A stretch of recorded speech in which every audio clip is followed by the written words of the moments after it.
గతంలో చూసుకుంటే లాస్ట్ ఆయన సీఎం అయిన కాడ నుంచి 1 ఇయర్, ఇప్పుడు ఈ కూటమి ప్రభుత్వం అయిన కాడ నుంచి 1 ఇయర్ తీసుకుంటే కన్నా క్రైమ్ రేట్ ఒకసారి చెక్ చేసుకోండి. కార్తికేయ అండి. మన ఏపీ పాలిటిక్స్లో ముఖ్యంగా ఇప్పుడు ఏపీ లిక్కర్ స్కామ్ అనేది పెద్ద దుమారం రేపు. జగన్మోహన్ రెడ్డి గారు అరెస్ట్ అనేటట్టు ఆల్రెడీ మీడియా అంతా కథనాలు వినిపిస్తున్నాయి. ఆయన అరెస్ట్ అవుతారా? ఖచ్చితంగా అండి. ఎగ్జాంపుల్ ఆయన ఎవరైతే పరిచయం చేశాడో విజయసాయి రెడ్డి అనేసి ఆల్రెడీ బయట వచ్చేసినాడు కదా పార్టీ నుంచి. ఆ స్కామ్ నుంచి సేవ్ అవ్వడానికి తను బయట వచ్చాడు. సో ఇప్పుడు బయట వచ్చి ఆయన ఎగ్జాంపుల్ నేను చెప్తాను కదా, బయట వచ్చినాక నన్ను ఎవరు ఏం క్వశ్చన్స్ అడిగినా కూడా అందరినీ రివీల్ చేస్తానని కూడా చెప్పినాడు.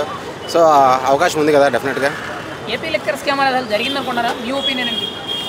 ఆల్వేస్లీ ఖచ్చితంగా జరిగింది. అంటే ఏ కోణాల్లో జరిగిందని మీ అభిప్రాయం? అంటే మీకు జరిగిందని చెప్పి ఇది ఖచ్చితంగా దీనివల్ల జరిగిందని లైట్ ఇప్పుడు ఏపీలో వచ్చేసి స్కానింగ్తో అమౌంట్ తీసుకుంటారు వైన్ షాప్లో. గత ప్రభుత్వంలో only cash, only cash, online payments లేవు అప్పుడు.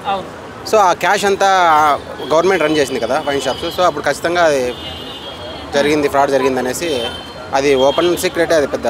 మరి జగన్మోహన్ రెడ్డి గారు అసలు ఏపీ లిక్కర్ స్కామ్ జరగలేదు ఇప్పుడు వరకు కూడా అరెస్ట్ అయిన వ్యక్తులు ఉన్నారు కదా, ధనంజయ రెడ్డి గారు, కృష్ణమోహన్ రెడ్డి గారు, మిథున్ రెడ్డి గారు, ఇంకా చాలా మంది ఉన్నారు కదా, వీళ్ళెవ్వరూ కూడా అసలు ఆ స్కామ్కి సంబంధం లేదని అంటారు. మీ అభిప్రాయం ఏంటి దాని మీద?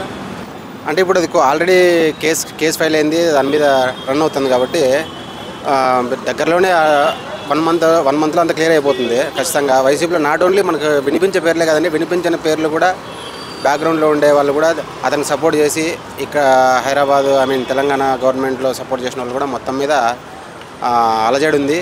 ఖచ్చితంగా దీనికి పనిష్మెంట్ ఉంటుంది. జగన్మోహన్ రెడ్డి గారు ఏపీ లిక్కర్ స్కామ్ గురించి ప్రెస్ మీట్ పెట్టి మాట్లాడినప్పుడు అమరావతి రాజధాని అనేది అవసరం లేదు, ఇక్కడ హైదరాబాద్లో కేసీఆర్ అసెంబ్లీ సెక్రటేరియట్ అనేది కేవలం 8 లక్షల స్క్వేర్ ఫీట్లోనే కట్టేసాడు, చిన్నది కట్టేసాడు, సరిపోతుందని చెప్తున్నారు. అంటే అమరావతికి రాజధాని అవసరం లేదు అన్నారు. మీ అభిప్రాయం? మరి గత 5 సంవత్సరాల్లో అతనే ఉన్నాడు కదా, జగన్ గారే ఉన్నారు కదా. మరి 5 సంవత్సరాల్లో ఎక్కడో చోట ఆయన కట్టి ఈరోజు చూపించి ఇది నేను చేసినానని చెప్పొచ్చు కదా. ఎంతసేపు ప్రతిపక్షంలోకి వెళ్తే మీరు చేయలేడంటాడు, ఆయన అధికారంలోకి వస్తే చేయడు. సో ఆయన వర్షన్ ఎట్లుంటుందంటే ఎంతసేపు వ్యతిరేకించడం తప్ప. ఆయనకు అవకాశం వచ్చింది, ఆయన నిర్మించే అవకాశం వచ్చింది కూడా నిర్మించకపోగా ఇప్పుడు మళ్ళీ విమర్శించుకుంటూ కూర్చున్నాడు. లేదంటే ఇప్పుడున్న కూటమి ప్రభుత్వం ఎన్డీఏ ఖచ్చితంగా ఏపీలో రాజధాని నిర్మాణం ఖచ్చితంగా బలంగా జరుగుతుంది. చెప్తున్నారు కదా, ఇప్పుడు అవకాశం వచ్చింది అన్నారు. మరి జగన్మోహన్ రెడ్డి గారు 3 రాజధానులను ఇంప్లిమెంట్ చేస్తానన్నారు కదా, వైజాగ్ని మెయిన్ రాజధానిగా పెట్టుకుని ఎంతవరకు వచ్చిందంటారు? ఎక్కడుంది 3 రాజధానులు అని చెప్పి వాళ్ళ రియల్ ఎస్టేట్ భూమిని డబల్ చేసుకోవడం తప్ప రాజధాని అయితే కట్టింది లేదు, అక్కడ ఏది ఒక గవర్నమెంట్ చేసింది లేదు. ఇంకా ఉన్న ఆర్టీసీ బస్టాండ్లు, ఎంఆర్ఓ ఆఫీసులు, గవర్నమెంట్ ప్రాపర్టీస్లన్నీ అవి బ్యాంకు పెట్టేసి ఆ డబ్బులు తీసుకొని రన్ చేసిన పరిస్థితి గత 5 ఏళ్ళలో.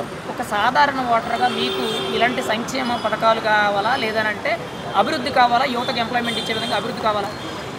సార్ సామాన్య ఓటర్గా చెప్తాను, మొత్తం మీద విద్యా వైద్యాన్ని కొంచెం సామాన్యుడు కూడా అందించేసి ఈ పథకాలు అనేటివన్నీ తగ్గించేసి క్వాలిటీ, ఇప్పుడు మొత్తం మీద అనారోగ్యాలన్నీ క్వాలిటీ మీద డిపెండ్ అయి ఉన్నాయండి. అంటే తక్కువ క్వాలిటీ వల్ల ఈ కెమికల్స్, వెజిటబుల్స్, రైస్ ఇట్లాంటివన్నీ వ్యవసాయాన్ని కొంచెం పునరుద్ధరించి విద్యా వైద్యం మీద కొంచెం కాన్సన్ట్రేషన్ చేస్తే మన ఏపీనే కాదు మొత్తం స్టేట్లన్నీ చాలా యూస్ఫుల్గా ఉంటుందండి. ఫైనల్ ఒక మాట, జగన్మోహన్ రెడ్డి గారు ఏపీలో కూటమి ప్రభుత్వం వచ్చిన తర్వాత అరాచకాలు ఎక్కువైపోతే ప్రభుత్వ పరిపాలన సరిగ్గా లేదు, ఫెయిల్ అయ్యారు, వీళ్ళు మళ్ళీ తిరిగి రారు, 2029లో నేనే మళ్ళీ సీఎం అవుతానన్నారు. ఒక మాటలో మీ అభిప్రాయం?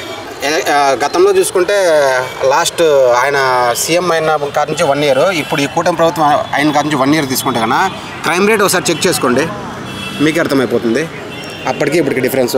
సో ఖచ్చితంగా ఆయన వర్షన్ ఎంత రివెంజ్ పాలిటిక్స్ మీదే ఉందన్నమాట. నన్ను గెలిపిస్తే నేను చూస్తా, మీ అంతా చూస్తా, red book, white book, green book అనుకుంటాను తప్ప ప్రజలు ఎదుర్కొంటున్న సమస్యల మీద ఇంతవరకు ప్రెస్ మీట్ పెట్టి మాట్లాడింది లేదు. ఆయన ప్రెస్ మీట్కి వస్తే అందరికీ స్టఫ్ ఇచ్చేసి వెళ్ళిపోతున్నాడు అంతే.